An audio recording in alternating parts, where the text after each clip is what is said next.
మంచి పర్ఫెక్ట్గా మన విలేజ్ స్టైల్ ఆనియన్ పకోడా ఎట్లా చేసుకోవాలో ఇప్పుడు చూపిస్తా.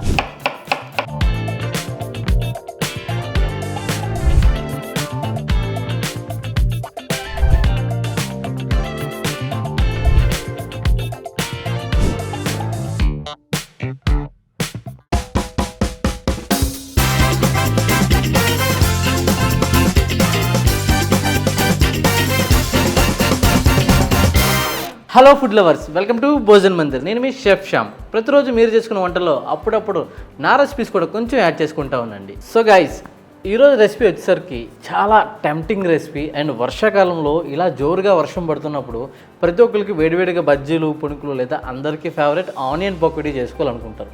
ఇంట్లో మనకి ఈజీగా దొరికే ఎక్కువగా ఉండే ఆనియన్స్ తోటి మంచి పర్ఫెక్ట్గా మన విలేజ్ స్టైల్ ఆనియన్ పకోడా ఎట్లా చేసుకోవాలో ఇప్పుడు చూపిస్తా. సో ఈ రెసిపీని పూర్తిగా ఫాలో అవ్వండి. అట్లనే మా భోజన మందిర్ ఛానల్ని చాలామంది సబ్స్క్రైబ్ చేసుకోకుండానే చూస్తున్నారు. దయచేసి మీరు కూడా సబ్స్క్రైబ్ చేసుకొని మీ ఫ్రెండ్స్ అండ్ ఫ్యామిలీకి షేర్ చేయండి. సో గైస్, ముందుగా అయితే ఆనియన్స్ని మన ఆనియన్ పకోడీకి కట్ చేసుకోవడం చూపిస్తా.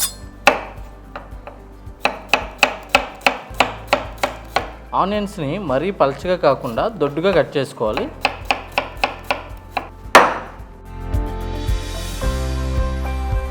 ఆనియన్స్ని బాగా స్మాష్ చేసుకోవాలి. ఎంతలా స్మాష్ చేసుకోవాలంటే ఆనియన్లో ఉన్న వాటర్ అంతా కూడా బయటకు దిగాలి. అప్పుడే మన ఈ ఉల్లి పకోడీకి ఆ వాటర్ తోటే మనకు బైండింగ్ అనేది అవుతూ ఉంటుంది. కట్ చేసుకున్న ఆనియన్స్ని బాగా స్మాష్ చేసాం. దాన్ని ఒక పెద్ద బౌల్లో యాడ్ చేసుకుంటున్నా, ఎందుకంటే మిక్సింగ్కి చాలా ఈజీగా ఫ్రీగా ఉంటుందని. సో ఇప్పుడు మనైతే ఆనియన్ పకోడా మిక్స్ చేసుకుందాం. ముందుగా ginger garlic paste 1 tablespoon add చేస్తున్నా. ఒక 5 పచ్చిమిర్చి చిరుకులు, కరివేపాకు, 1 టీ స్పూన్ పసుపు, రుచికి సరిపడేంత salt, chilli powder 1.5 table spoon add చేస్తున్నా. వీటిని బాగా మిక్స్ చేసుకుందాం. ఇంట్లో భార్యలు, వంటింట్లో ఉల్లిపాయలు ప్రతి మగాడిని ఏడిపిస్తూనే ఉంటాయి కదండి. ఉల్లిపాయలు కట్ చేసినప్పుడు కూడా ఏడుపు రాదు, కానీ ఆ ఉల్లిపాయలు పిండుతున్నప్పుడు వచ్చే ఏడుపు మామూలుగా ఉంటుందండి, నరకం. 1/2 కప్పు వరిపిండి, 1/2 కప్పు శనగపిండి యాడ్ చేసుకుంటున్నా. గట్టిగా ఉల్లిపాయకి ఈ మసాలాలు ఇంకా శనగపిండి, వరిపిండిని పట్టించండి.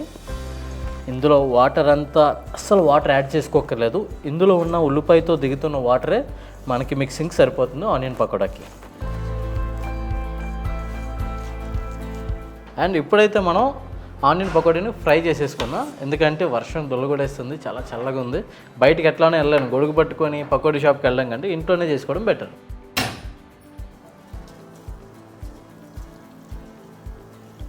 సో ఆనియన్ గట్టి పకోడీ వేసేటప్పుడు మరీ హెవీ హీట్ ఆయిల్లో వేయొద్దండి, ఎందుకంటే పైన తొందరగా మాడిపోతుంది, లోపడేమో పిండి పిండిగా ఉంటుంది. కొంచెం మీడియం హీట్లో ఉండాలి, అప్పుడే మనం ఫ్రై చేసుకోవడం స్టార్ట్ చేద్దాం.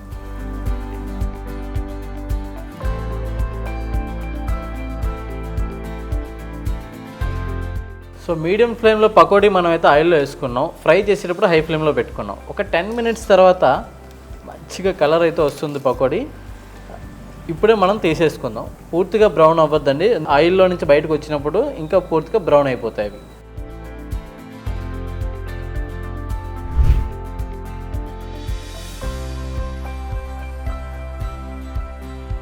సో ఫైనలీ యమ్మీ క్రిస్పీ ఆనియన్ పకోడా అయితే రెడీ అయిపోయిందండి. చాలా సింపుల్గా చూసారు కదా ఎట్లా రెడీ చేసుకున్నామో.